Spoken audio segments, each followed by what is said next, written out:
welcome. I am Brenna. I'm from the Curious Little Frog channel. I am the Curious Little Frog, and I'm a Curious Little Consultant now too, as Thomas has mentioned to me. I would love to get into the creative business, so if you guys have some things that you want me to talk about creativity, about having your own channel, let me know in the comments, please, and thank you very much. Today I'm talking to Thomas, an artist, the first of many of my artist interviews. So first, I want to talk about you, Thomas. Where are you from? And how'd you get into music? Why do you like music? And just start. I'm originally from Philadelphia, Pennsylvania. I got into music as a little boy after I listened to my first Run DMC mixtape. After I heard that, it changed my life. Yeah. Been rapping ever since. What was the feeling that you had in that moment that made you decide that that's what you wanted to do? Just ran out through me. I knew it was for me. Like a familiar feeling? It was familiar. It was like an old foe that I had got back into contact with. I hadn't seen for many years. Like that type of feeling in your gut. That's really But beautiful. Absolutely, you can't lose. And even as a child, you were able to recognize that and that familiar feeling? Yes. That's beautiful. Beyond that feeling, because that's just a feeling, Right. what are the actions that you took that made you get into music? The action that I took that made me get into music was, first I used to write a lot. I used to have a lot. My mom used to buy me a lot of notepads. My sisters, my aunts, my Aunt Mary back in Philadelphia, Pennsylvania. They used to buy me a lot of paper, pens, and I would write. Do you have those still? No, unfortunately not. Lost to time.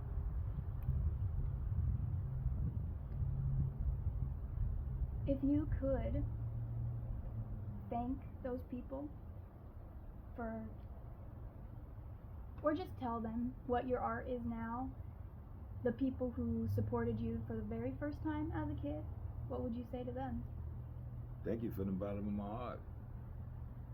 I tell them that every day, whether they're with me or not. That's beautiful. I'm glad you're able to.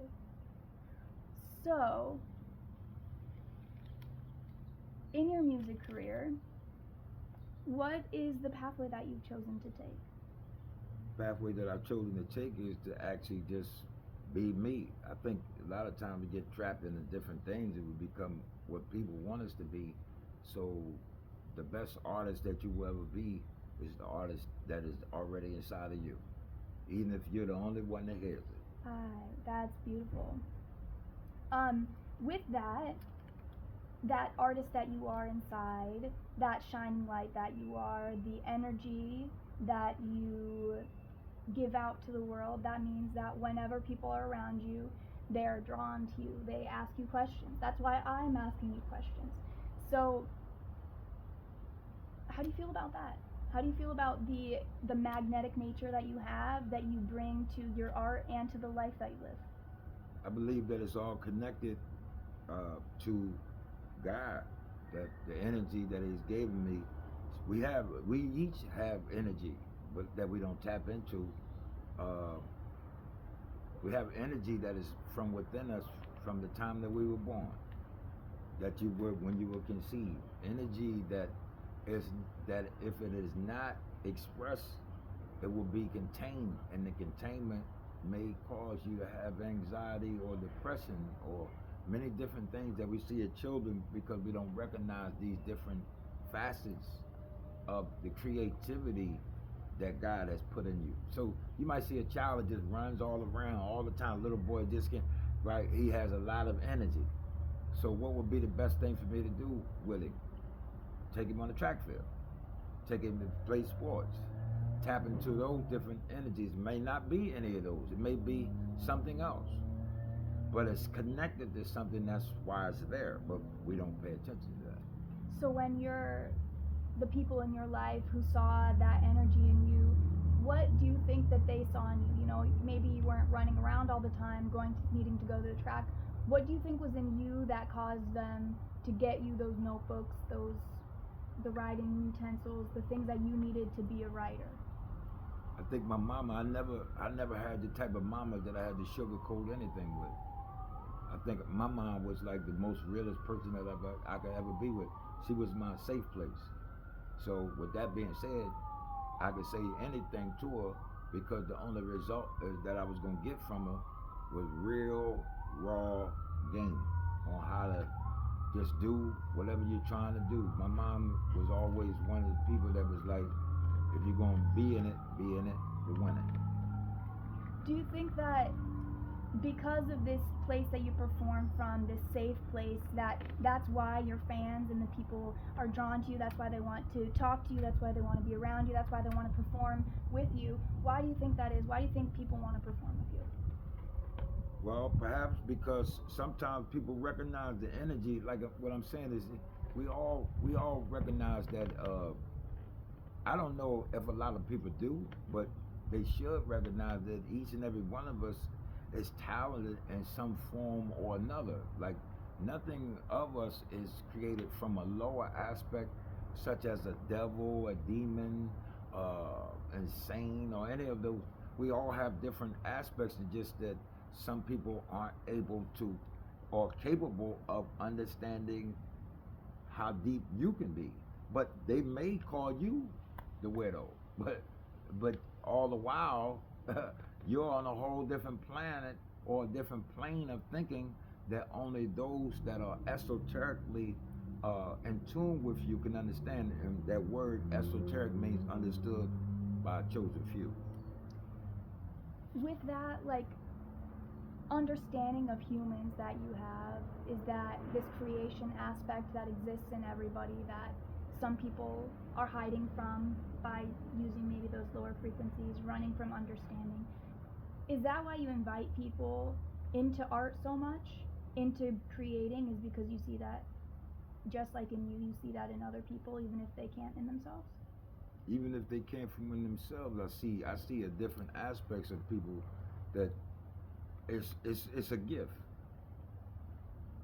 No, and what I'm about to say to you, everyone doesn't have these gifts. It's a gift and it's a curse because you can see the best in someone because God has made us all winners. But some people that He has created, they believe that they are losers. So they choose to be in a loser's mentality, a loser's lane for the majority of their life. They do lower things of a lower frequency to people of higher frequency that come to just simply help them, navigate them on where they should be, because God didn't create losers. So even in the aspect of a winner, he or she should be able to gravitate to everyone around them and show them the winner inside of themselves. But instead, what we're getting today is disrespect, right? So for men or women.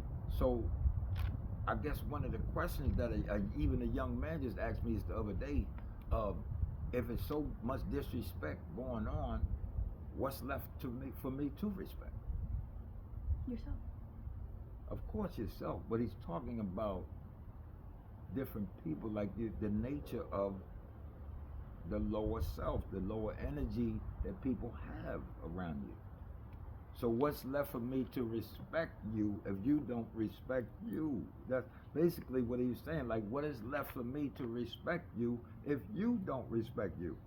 Leading into that with the state of disrespect, loser mentality, as you would say, low energy, how do you feel about the current state of music, of creation right now? The current state of music right now is so phenomenal, and it's only going to get higher, but we have to break. I don't like the auto tunes because that's not everybody sounds the same. Yeah. On the auto tune, everybody sounds the same. So that's that's from a lower energy saying, hey, let me show you how to really take away your creativity by having you all do the same thing. It puts it through the same filter so it all comes out one-dimensionally. Just absolutely, like everybody's on medication. Right. So, with your energy, with this winning mentality that you have with the fans coming in. You interact with a lot of women, so I want to ask you about that because most of your fans are women. You write for women. You have a wife. How do you deal with all of that? How do you deal with relationships? The relationship, I'm a man, and I say this a lot, I'm a man that's totally attracted to one. One, not two, not three, not 10.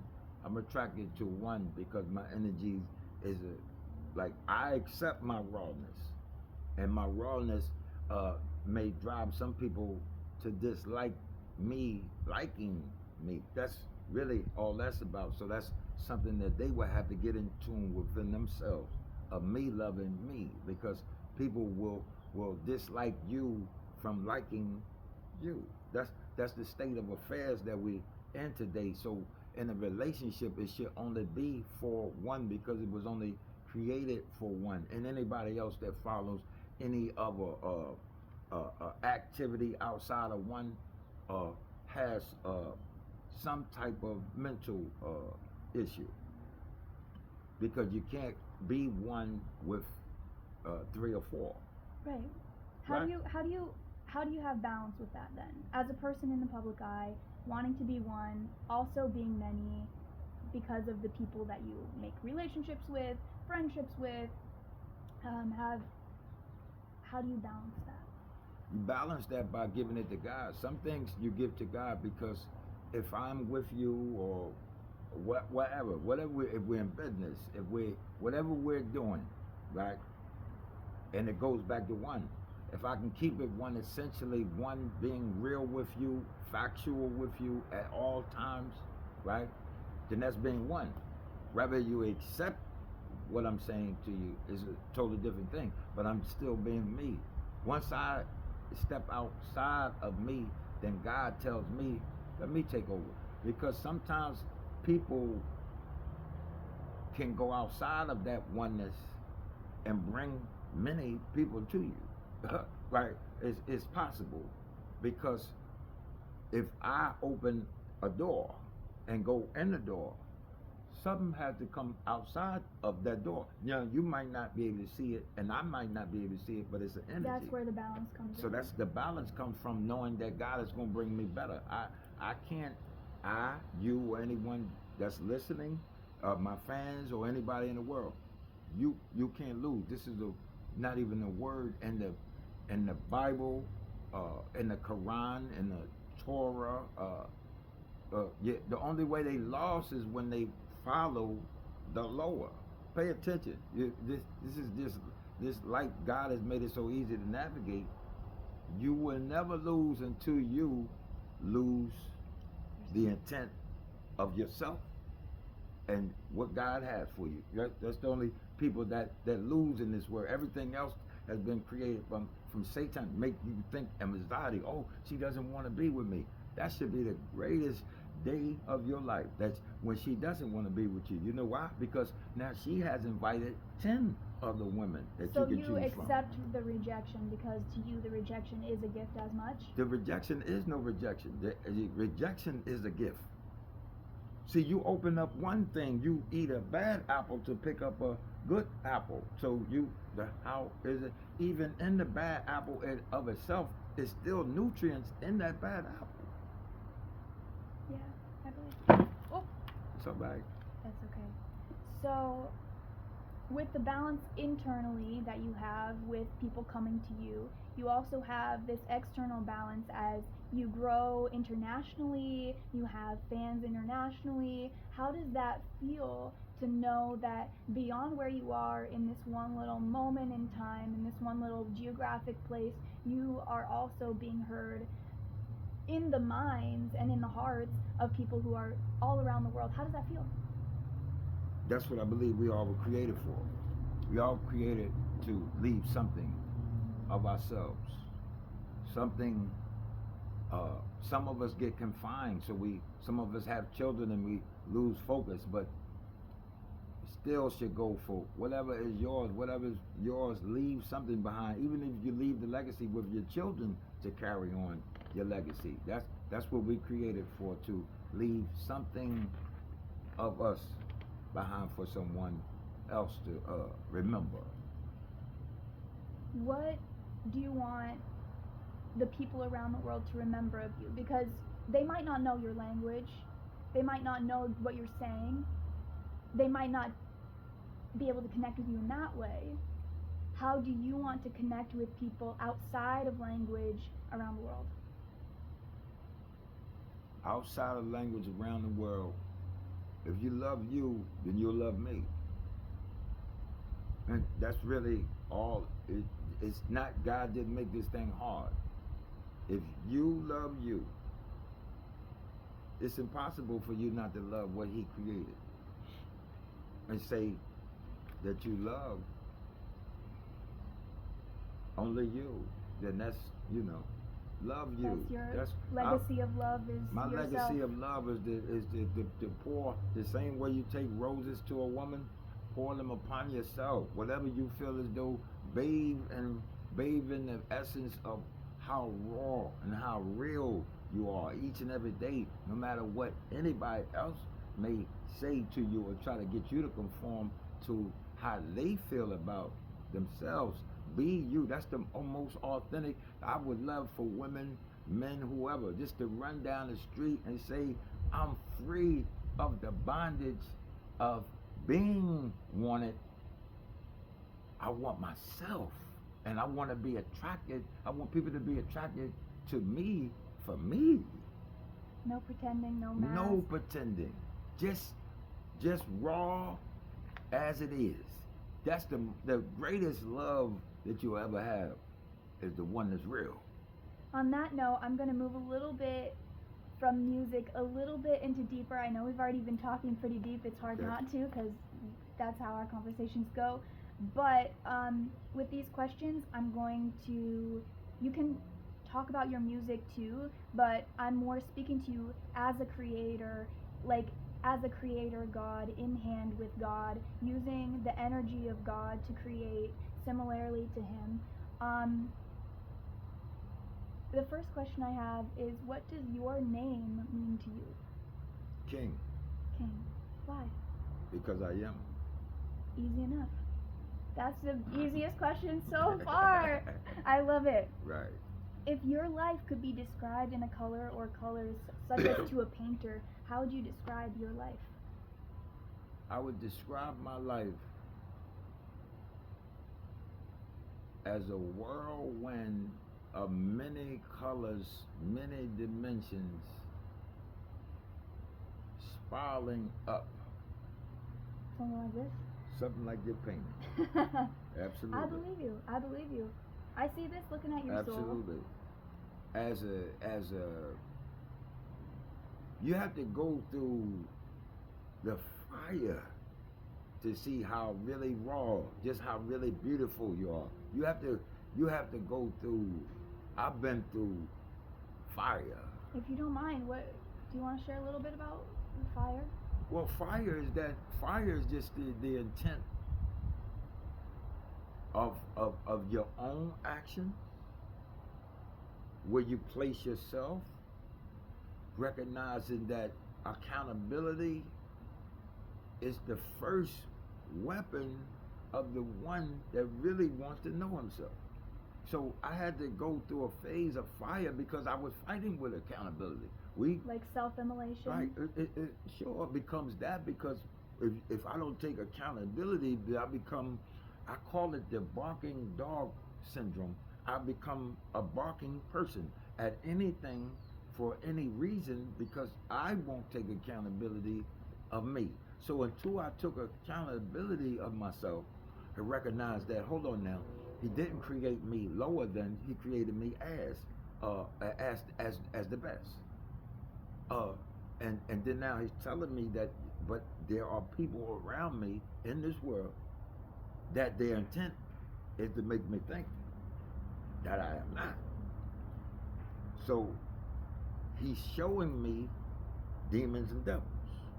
Now, if I choose to get in the car with those demons and devils, then I would believe those demons and devils, wouldn't I?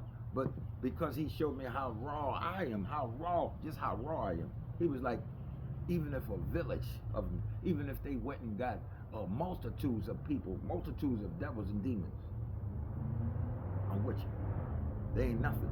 So I don't even want you to respect them anymore. I don't want you to disrespect them, but you already know they are clowns. The next question was actually kind of about that, and so we can choose to answer it, or we can choose to not answer it and just ignore it. But if your life could be flattened by those people that you talked about, the people who are looking at you in a different way, if your life was flattened into a single dimension as people diminish you to, what do you think that would look like? If you want to answer, otherwise don't diminish yourself to a single dimension. You Absolutely, because you can't, the intent of flattening would be to take something from, and God has not given you that power. In that case, then what is your life beyond the five senses, beyond the dimensions, beyond belief, beyond your human form? Who are you, and what does your life look like? I believe that my life and my love is so deep. It's so deep. If you went into the ocean right now and just went down, you would still have to go like further.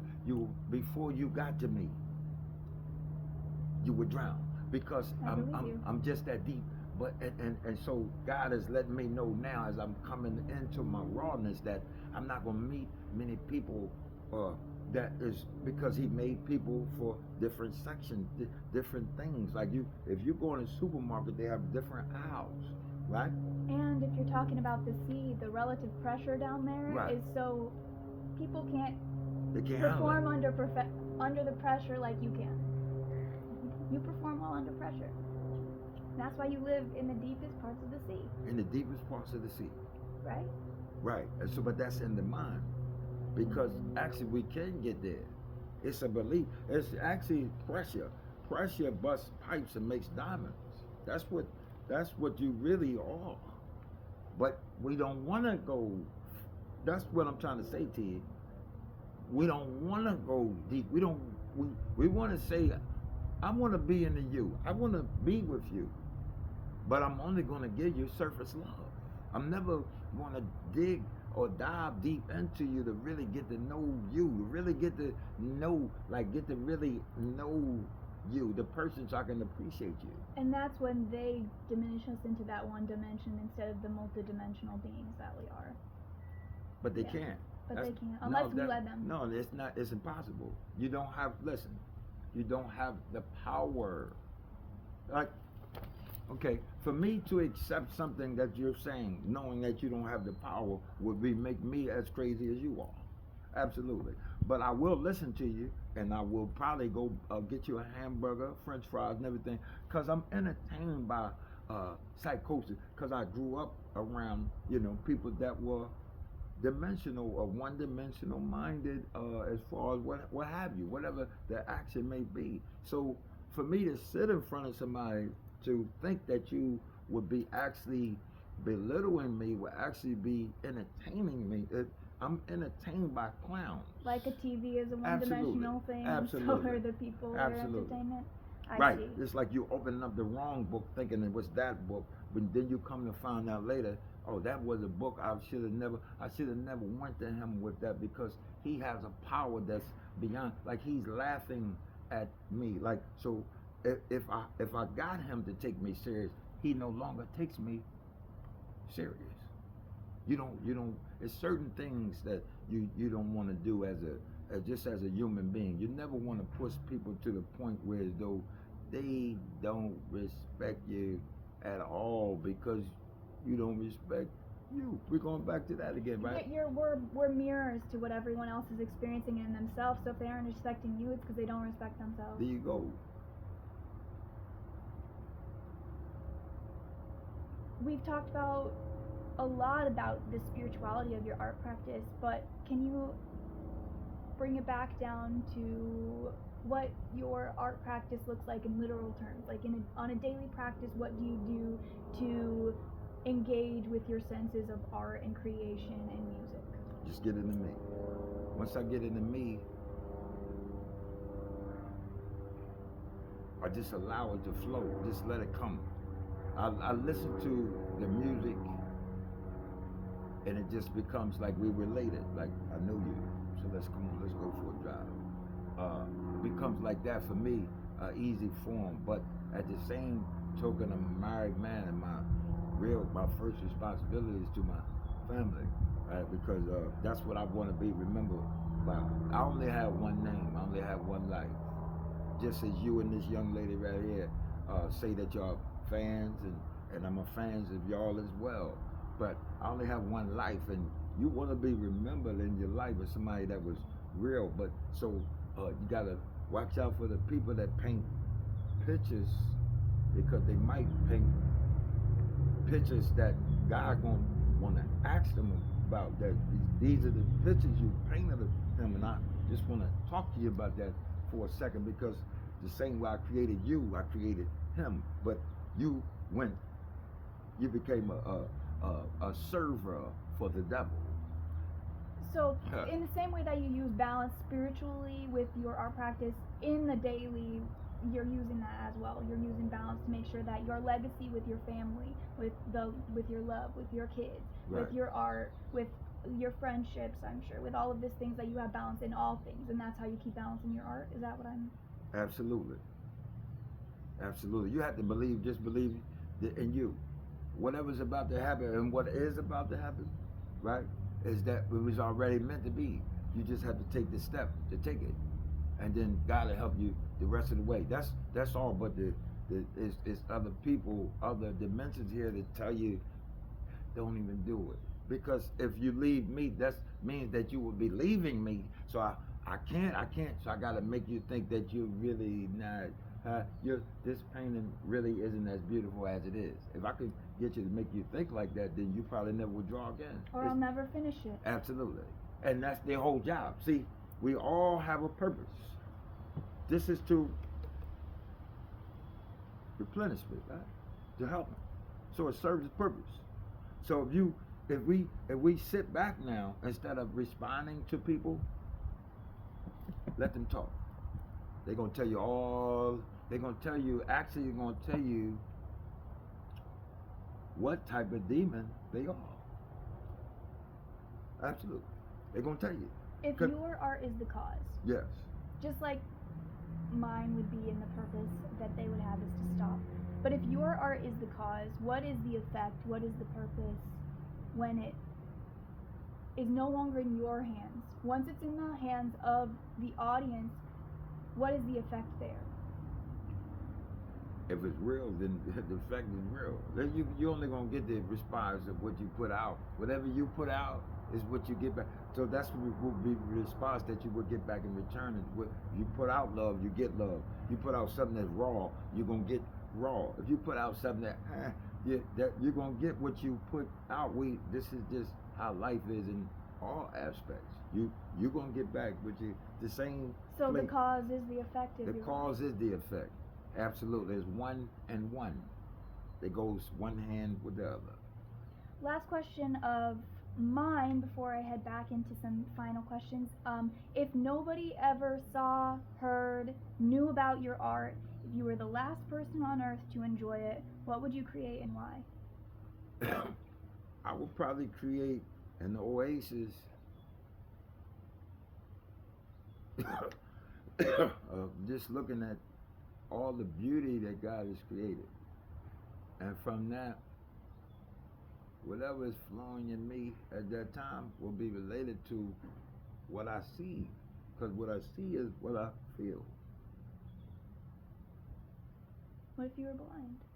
If I was blind, then God still has gave me ability.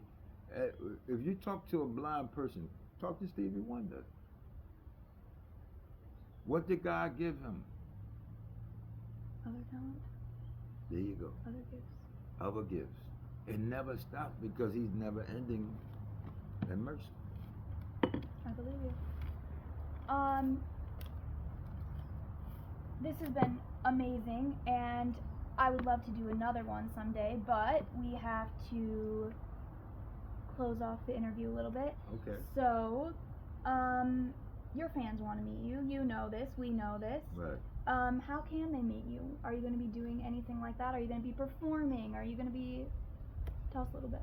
Well, really soon I'm getting people that want to help me with all of those different aspects as far as meet and greet, pictures, with merchandise, taking pictures, with buying sweatsuits and anything else as well as. But I wanted to do, the reason why I wanted to do this interview because I believe that art and music actually are one together.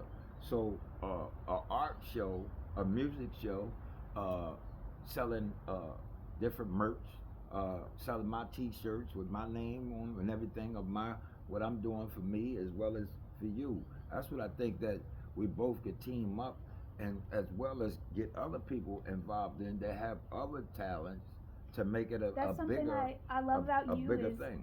you always see in everyone else the things that they can't see in themselves because you saw it in you first.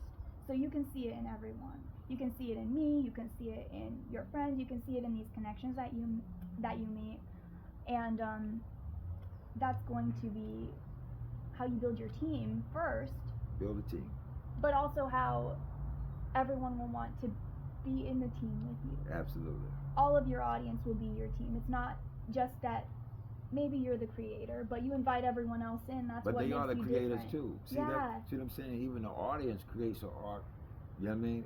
So the more that you get to know people, because people are so talented, they just need somebody like me or from just to press those buttons. Hey, instead of thinking lower, think higher. Because once you start thinking higher, all the higher stuff start coming out. See, you've been stuck somewhere on this elevator thinking low. That's why the things from within you won't come out. That's why you're frustrated. That's why you're depressed. So I recognize that it's nothing, like I've told you, even if 1,000 people came to me right now, started screaming, I'm nothing, I'm going to be really like, I want some ice cream first so I can eat the ice cream and be entertained because I'm raw. I already know who I am. I don't know who. You don't need to believe that. Yeah, I don't need your word. See, that's what we go by. You live by what people say instead of who you are, what God said. Huh? That runs them right over. Huh? Yeah, I believe you. Absolutely. Yeah. If you listen to what people say, you'll be in the same place when I come back 10 years from now. Huh? What are you doing? Same thing. Same thing. So, last question I'm going to ask you about. This has been awesome, but I want to ask you about Whoa and Purple Puff. Those are your two main songs right now. I've listened to them. I love them. Can you talk about them a little bit? Tell them about it, and so I can put it in the description. People can follow to your channel. Not a problem. My song Purple Puff on my YouTube channel, Thomas Warren 8753. Just an inspiration from Dr. Dre. I listened to the beat and I said I always wanted to do something. That's one of the people I always wanted to perform with, right? So I'm like, this is really it's not even for me. It's really dedicated to Dr. Dre. That's like, beautiful. It's to thanking him for everything he put out. Thanking him. Creator to creator. Right, absolutely. And Whoa is just letting y'all know, just putting y'all on notice. I'm here. I'm getting ready to take over. Like what you seeing right now is not what you seeing. You think it's hot right now. It's getting ready. The roof is getting ready to get really hot. It's going to be on fire. I believe that. Absolutely. So I want people to come and witness it because it's getting ready to be beyond people's imagination. Let go of what is not holding on to you to where you trying to run to, right? So you'll get there quicker. Let the water take you. Absolutely. That's how we're going to get there. And I thank you so much for this interview. Absolutely. That was all the time that we have for today. Okay. I'm going to put all of Thomas's links in the description, and if you have any upcoming events later that I can add in a pinned comment, I'll put them right on the top, so if people are watching this, I don't know, a year from now, and you have something going on, they'll be able to see it. Not a problem. Okay, thank you very much, guys, and I'll see you in the next video. If you want to be interviewed by me and want to share your art and creative story, I would love to do that with you and have you come and sit down across from me like Thomas did. So have a wonderful rest of your day. Bye. Love you, everyone, on the Curious Little Frog channel. All right. Yay!